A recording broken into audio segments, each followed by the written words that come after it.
Kwei, I would like to start by saying that I am grateful to be living and working on the traditional territories of the Tonquaton Council and the Kwanlundun First Nation.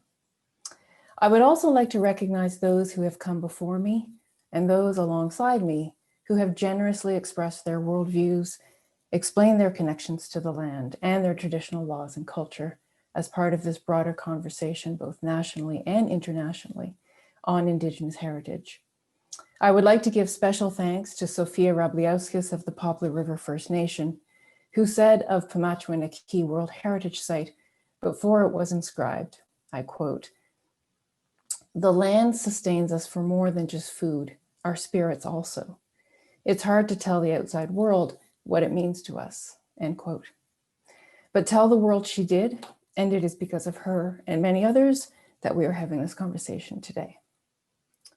To set the context for our subject, place, culture, nature, and environment, I am first going to take a brief look at some of the work that has been done to date, specifically in the area of nature and culture. It is often said that the World Heritage Convention is unique as an internationally ratified instrument that recognizes both natural and cultural heritage. And while that may be so, its implementation has developed into a largely bifurcated system with distinct criteria, advisory bodies, evaluation processes, and experts that take as their focus either natural or cultural heritage. In an effort to begin to bridge this divide, the advisory bodies to the convention, namely ICOMOS, IUCN, and ICROM, along with the World Heritage Centre, and in collaboration with other partners, have launched a series of initiatives: Connecting Practice, the Nature Culture Journey, and the World Heritage Leadership Program. Collectively, these initiatives demonstrate tangible efforts to recognize, understand, and promote the interconnection between nature and culture within the World Heritage Framework. Connecting Practice was the first of these projects, and as the name suggests, it was a way of connecting the practice of ICOMOS and IUCN and the work they do on the ground in relation to the World Heritage Convention. The project relied on field site visits to selected World Heritage properties with integrated teams of IUCN and ICOMOS members, along with other participating members and site stakeholders. Over the 3 phases of work, these teams undertook joint site evaluations to connect their working methods, to understand the interconnected character of the natural, cultural, and social values of properties, to strengthen policy frameworks and management arrangements, and to learn how best to support and sustain traditional management practices and change management in agriculture and bioculturally evolved cultural landscapes. The final phase of work found that the properties studied often possessed a wider range of values than those recognized by the World Heritage Inscription, leading one property to adopt an integrated approach to the management of natural and cultural values in order to recognize the overall significance and richness of the property. Another finding was the need for more work on understanding governance and management and the distinction between the two, and for creating ways to overcome persistent institutional barriers. Fundamentally a bottom-up initiative, the Nature Culture Journey seeks to enable linkages, bring people together, and create space for the creation of, I quote, "new knowledges and methods to address problems arising from the embedded separation of nature and culture in many of our conservation processes," end quote. Practically, it began in 2016 when ICOMOS was invited to participate in the IUCN Congress, and a series of sessions were organized around the theme of nature culture. This invitation was reciprocated, with IUCN participating at the ICOMOS General Assembly in 2017, and the second Nature Culture Journey of series of sessions was organized. Since that time, 2 statements of commitments, publications, and many smaller events have taken place around the world under the Nature Culture Journey banner. An MOU between ICOMOS and IUCN is soon to be signed, and a work program to guide new initiatives on shared priorities to be developed. Finding new ways or a new narrative to talk about nature, culture, and people, and empowering diversity in global conservation practice are some of the long-term goals of the journey. In 2020, the Nature Culture Journey was again to have been at the IUCN Congress, the ICOMOS General Assembly, the COP15 in connection with the Convention on Biological Diversity. These are expected to be rescheduled.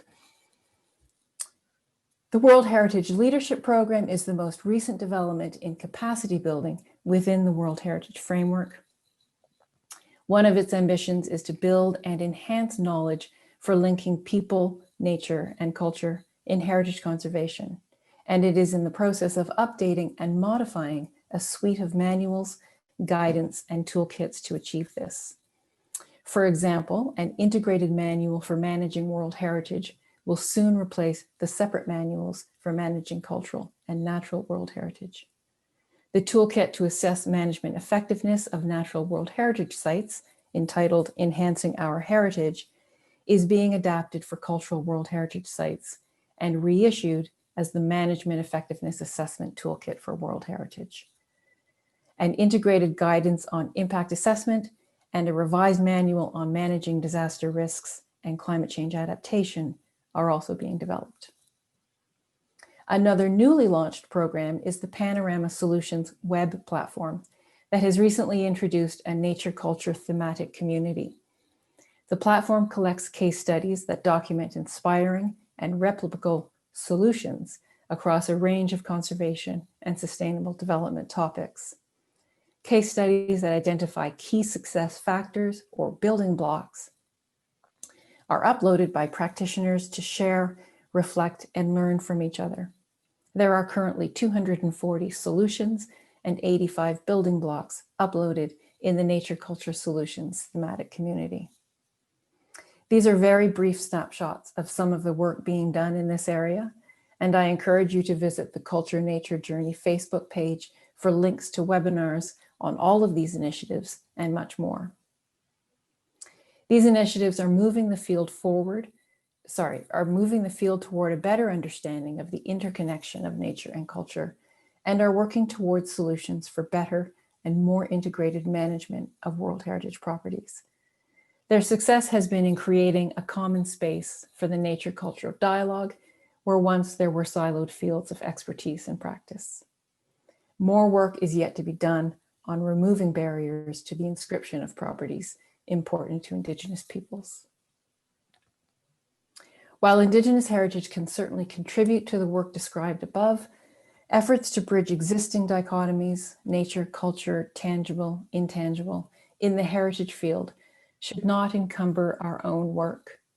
It is important to find ways of articulating Indigenous heritage that are not reliant on the legacy of categories inherent in the heritage field. Focusing on articulating the attributes of Indigenous heritage on its own merits in terms of its relationships to land and water, and giving voice and language to the diversity of Indigenous ways of knowing and Indigenous ways of being is paramount. One of the ways of doing this is to rely on Indigenous concepts as expressed in Indigenous languages that can capture ideas about Indigenous peoples' relationships to land and water that are not otherwise part of the heritage discourse. Perhaps a glossary of these terms and expressions is one place to start. Another place to start is this series of webinars, of which this is the first, as a way of listening and learning from each other, and ultimately to set a shared path forward for the Indigenous Working Group.